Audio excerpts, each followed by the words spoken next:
All right, I'm here with Dakota Bush, Mr. Harry Bush to be exact. All right, we'll get into the nickname and all the fun stuff in a second, but you're 7-2 overall. You're coming off of a rear naked choke win over at LFA 92 over Brian Del Rosario, short notice guy. He stepped in and actually kept you in on the card, which is great. I always love to see that, especially athletes that I enjoy watching, including yourself. Okay. And the first question I want to ask you is, was there any worry that you weren't going to be able to stay on the fight? Yeah, when I first got the news that my opponent, got hurt at work, it's always kind of, nerve wracking because you're worried you're not going to get your fight. But thank God he stepped up, and the LFA did a good job at, finding a good game opponent for me to fight. So I'm just thankful for that. Okay, and let's talk about the finish, okay? Because, I mean, you do this very often. Guys just seem to give up their neck. Why don't you go ahead and walk us through it real quick? Yeah, all four of my wins in the LFA are by rear naked choke, and I don't know, I just seem to get there more than often, and it's not that I'm really looking for that position. I'm just so dang comfortable there, and when I get there, it's pretty much done deal. If I get your back, I'm pretty confident I can get the finish. Okay, and the finish you did, and he taps, but he still goes to sleep. Yeah, I didn't realize he actually went to sleep when I seen him tap when I was had the choke in, and then I guess when I was trying to get up, he was still laying on top of my leg, and I was like, oh shit, this dude actually went out, so I had to kind of kick him off me, but you know, it is what it is. Yeah, it got a feel for the guy. He takes the fight on short notice against one of the toughest dudes in the division, and one of the better promotions in LFA, and that's how his night goes. I mean, Yeah, I mean it's good, to get your name out there to, step up short notice on a good promotion like that. But I didn't care who it was. I knew I was gonna have the same result whoever showed up that night. okay, and let's talk about your training a little bit because I know you had a little trip over to Fight Island, Mhm. and that let's talk about that experience before we get into training. How was that? It's pretty cool, actually. I mean, all in all, they kind of church it up a little bit, like, don't get me wrong, that place is beautiful, it's amazing, but it's like, only thing that I didn't like about the whole experience was how we had to, quarantine to just, one spot on the island. And I get it, they have to follow, all the regulations and the COVID, and that's what kind of stunk about it. But other than that, I couldn't complain at all. The place was, beautiful. The people were so, welcoming, and I couldn't say one bad thing about anybody there. And the UFC did such a great job with, putting us in like the best hotel rooms. The food was amazing. All food was free. Everything was just, we were treated like kings. And I wasn't even fighting, so I can't imagine, being a top fighter in the UFC. The UFC's, you know, they're the apex of the sport for a reason, and they take care of you and they make you feel like you're special. Well, you definitely got an experience that not a lot of us are getting. You know what I mean? You got to go over there and corner and soak it all in. To where you want to be eventually. And at this rate, I think it's not going to be very soon before you are. Like I said, 7-2 overall. Lots of finishes. Guys giving up their necks. Now, in training, I know things are a little bit different because of the COVID and stuff like that. So, how was preparations for this fight that, up until you walked into the cage, you weren't really sure it was going to Actually, for me, as far as work and training, I didn't skip a beat with COVID. Everything was the same for me. My life didn't change one bit. The only thing was different was, being in public and how people were reacting, and, the whole mask thing. And other than that, I didn't skip a beat at all. And I really felt well going into this fight, knowing that, that I've been training consistently. I haven't had any time off with it. So, I was going to be that much, you know, ahead of someone that trains in the state, like he did, like California, where their regulations are a lot like stiffer than here in Missouri. Okay, and then who did you bring in to help you with this fight before the opponent switch? Was there anybody that you brought in particularly to help you shore up a couple things in your game? Yeah, I cross-train up at St. Charles MMA 2 days a week, and I started bringing in a guy named Elmar Umarov. He's 2-0. He's a Russian guy, and he's been coming down 2 days a week and training with us as well. So 4 days a week working with him, and he really helped my game out, and that's definitely a big help that I needed, and another push, on those extra 2 days a week.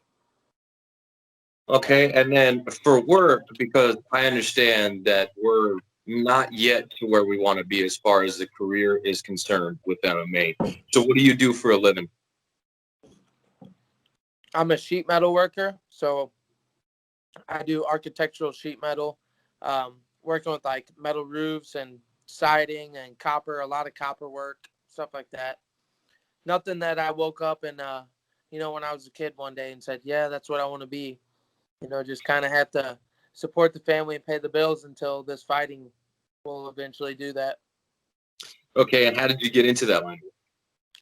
One of my best friend's dad is he's a boss there, one of the higher ups at the company. So he kind of got a hold of me and asked me I wanted to do it about 5 years ago. And, I had nothing else going on, nothing, that was as secure as this and paid as well. So that's kind of where I ended up, and it's where I'm going to be until, I get the next level.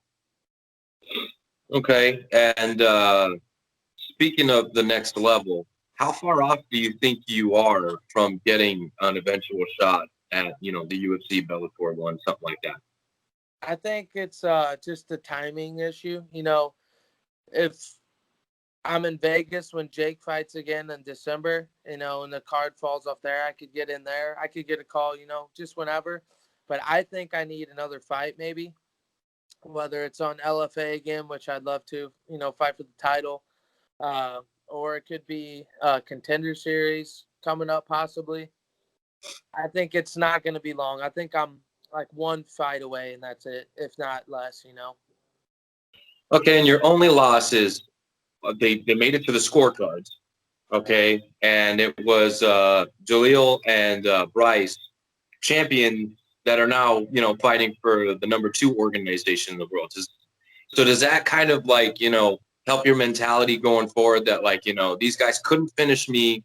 We went to the scorecards, and I'm take short notice fight, then beating everybody else. Does that kind of give you peace of mind that you're ready? Yeah, definitely. Those guys are, they're top-notch guys. I was expecting them to either sign with Bellator or the UFC. They could compete at both levels. Hats off to both of them, and it's good to know, that, fighting those type of guys and going to the scorecards.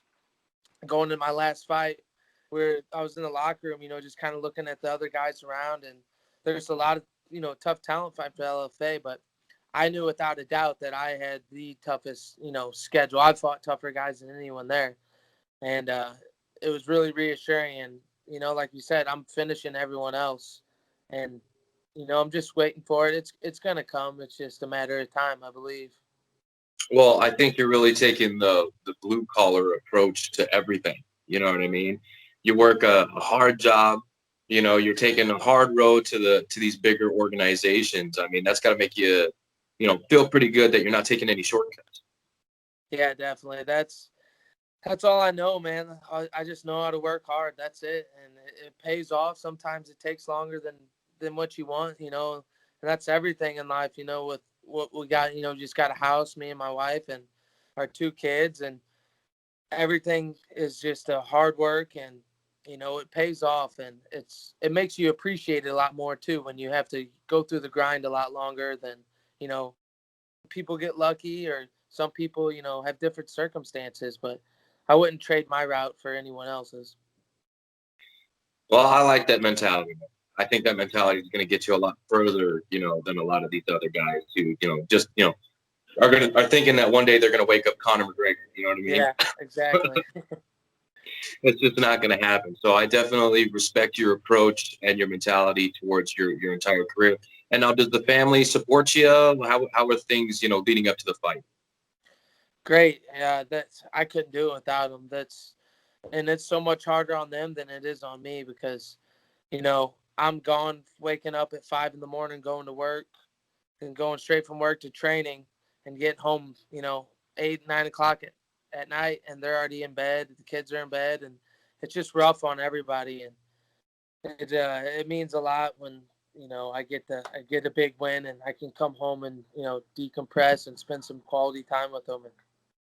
But like I said, my wife, she helps take care of all my laundry and sweaty clothes that are not fun to deal with, and all my food and dieting and just the groceries and dealing with the kids. That's a lot on her, and it's a lot harder than what people expect. Fighting such a selfish sport, and it's hard to do with the family, but we make it work, and it's going to pay off.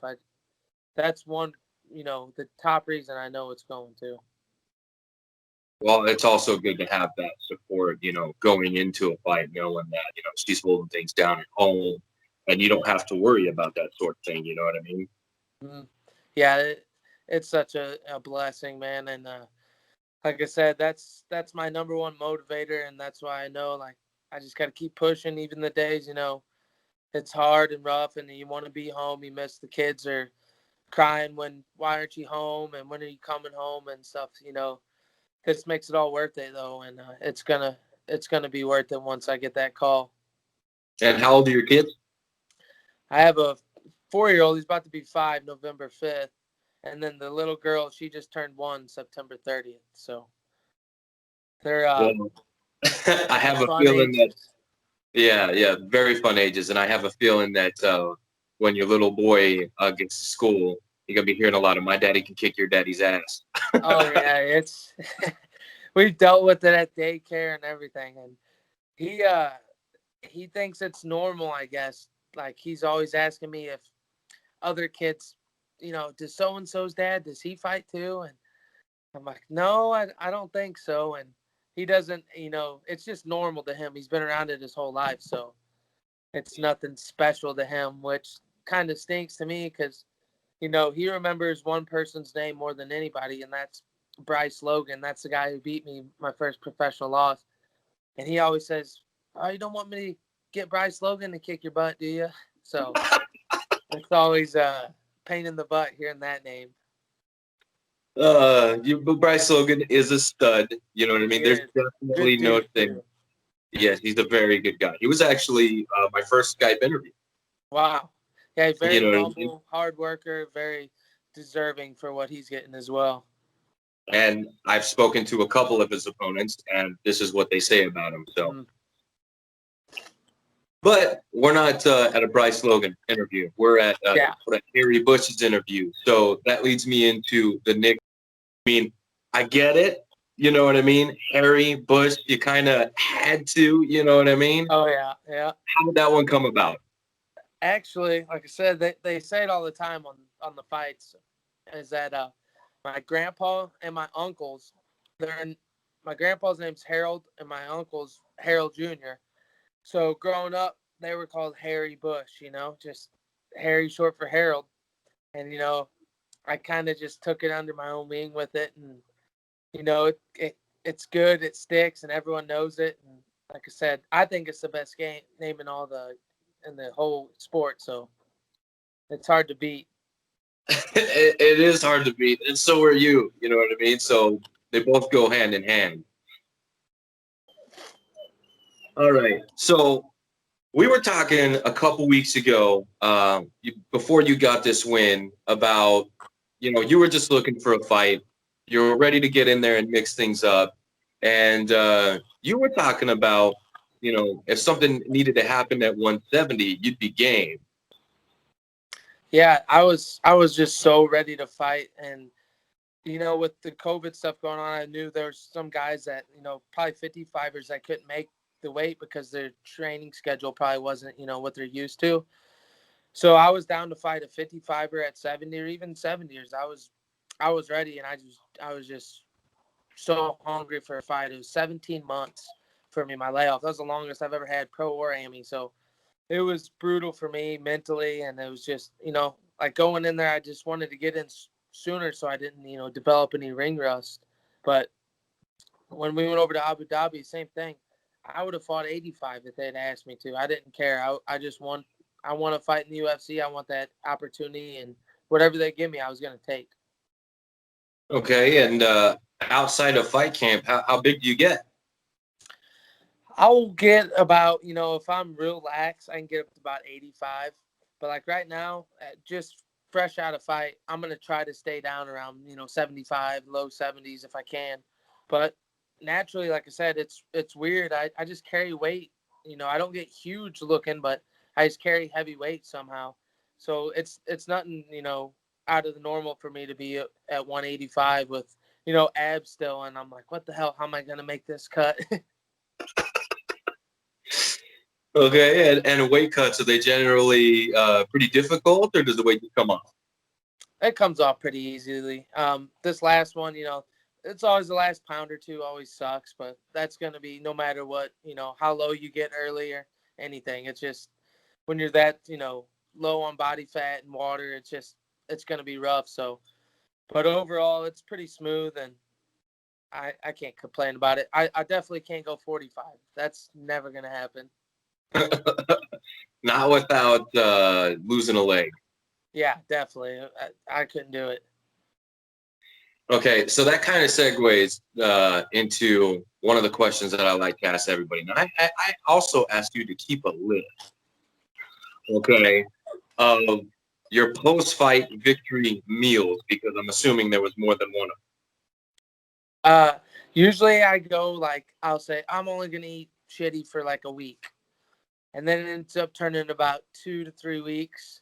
I cut it off this time, actually. I stopped, I guess, Tuesday or Wednesday was my last, crappy meal. But right after the fight, I got in the car, headed to the gas station, got a big jug of ice cream, ate some QT roller food, all that. And then, what was it, Sunday or Saturday on the way home, I stopped at every gas station, possibly just eating junk. And then we got some sushi when we got into town. So I ate some good there. Sunday, I think, I'm trying to remember what I had Sunday. I can't really remember. But Monday during the week at work, I always stopped at McDonald's a couple times. I never eat McDonald's, so it just looked good. I seen a billboard, and I'm like, yeah, I'm going to have to stop in here. And then I ate a couple, at this cafeteria at this job site I'm working on. They had a bunch of, like, fried chicken and, like, chicken bites, and I had some pasta, stuff like that. But now I'm back to eating pretty clean, so it didn't last too long. Well, okay, so are you like a Five Guys or a Whataburger kind of guy? We don't really have either of those around. Definitely don't have Whataburgers anywhere near us. But we have Five Guys.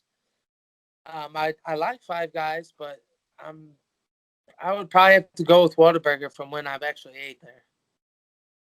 My guy. I wish we Five had them. Guys.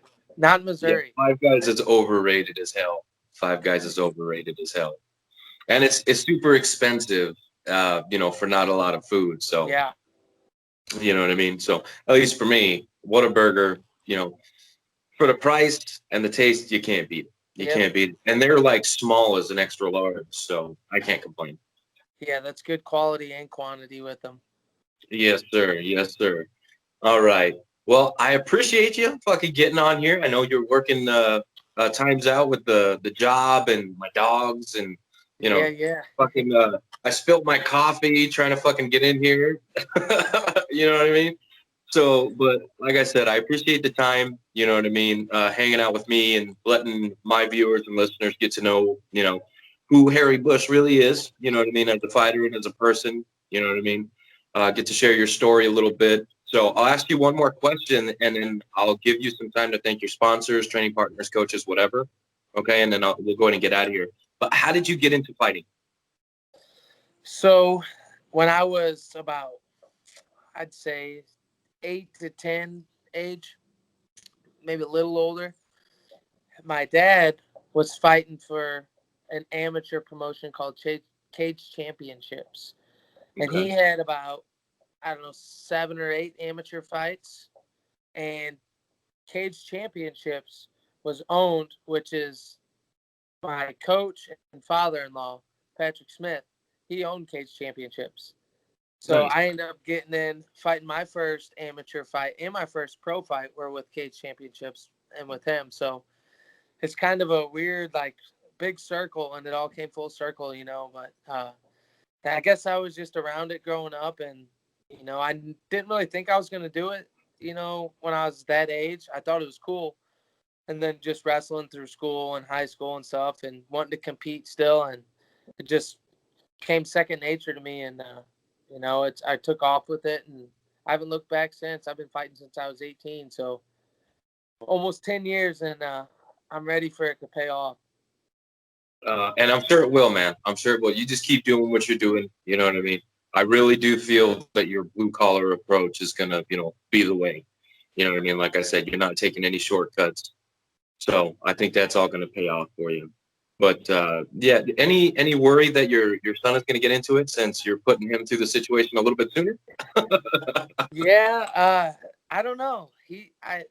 I'm not assistant high school wrestling coach too, so I try to get him to come up to wrestling practice because he can start wrestling this year if he wants. But I don't know if he says he wants to, but when I take him up there, he doesn't get out on the mats or nothing. So, you know, it takes time. You know, some kids are different, but I don't really care what he wants to do as long as he does it, you know, 100%. I don't care if he wants to take piano lessons or gymnastics, whatever he wants to do. As long as he, you know, goes 100%, I'll support him. Well, and that's like one of the best traits about a father is, you know, supporting their kids 100%. So you got my respect there for sure. Thank you. But yep. So like I said, go ahead and take as much time as you'd like. You got sponsors, training partners, coaches, whatever, man. Take as long as you want. Go ahead. First and foremost is my coach, Patrick. Like I said, I wouldn't be where I'm at without him, you know, as a person, as a fighter, father, everything. So a huge role model to me. And like I said, I'm just trying to make him proud, and I'm hopefully doing a good job at it. And all my training partners up at St. Charles and the Pit, all these guys that help me get ready, you know, Jake, Elmar, Terry, everyone, you know, appreciate it. You know, it's a one-man person in the cage, but it's a whole team that gets you there. So I couldn't do it without them either. My family, my wife, you know, all the support I get, and my sponsors. I got Custom Craft, Ink and Iron, Wright Brothers Brick and Block, 18 Feathers, which I'm a huge turkey hunter, so I just got that one, and they're a turkey hunting company, so that's huge for me.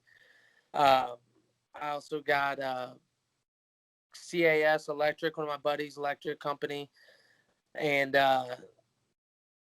just trying to think of anything else I'm missing here. You know, it's hard to do on top of the head sometimes. It's all right. It's all right. And Kathleen's Real Estate and AD Seamless Guttering, and that's all I got right now.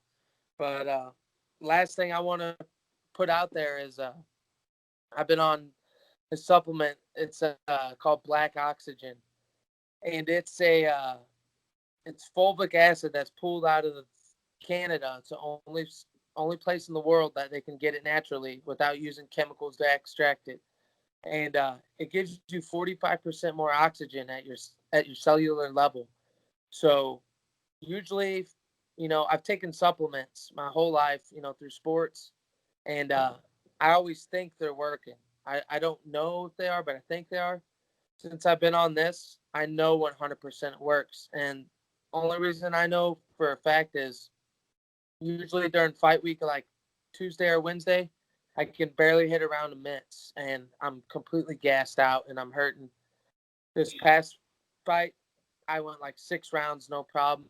Still had left in the tank, felt amazing. So if anyone wants to check that out, you can get on my Facebook. There's links to it, and it's doing wonders. And there's so many testimonies out there. Hold on. That last bit, go ahead and say it again. I had an incoming call. Oh, you're good. like I said, if anyone wants to check it out, you can get on my Facebook and the links on there. It's doing wonders. There's so many testimonies for it. I'm just speaking on my behalf, but if you want to, anyone's interested, you can shoot me a message on Facebook or whatever, and I'll be happy to help. Okay, and go ahead and drop your social media tag. It's just Dakota Bush on Facebook, Instagram. It's Dakota_Bush_155, and then Twitter, it's Harry Bush_155. All right, man. Well, again, I appreciate you taking out the time of your day to sit here and bullshit with this guy over here. Just a fan doing his thing. You know what I mean? So I appreciate the time. And as soon as you get booked up, man, let's preview. Yeah, definitely. I appreciate you giving me the platform, reach out there. Anything helps. And hopefully we get a lot of views on here and get some recognition, get this in the UFC's ears. And,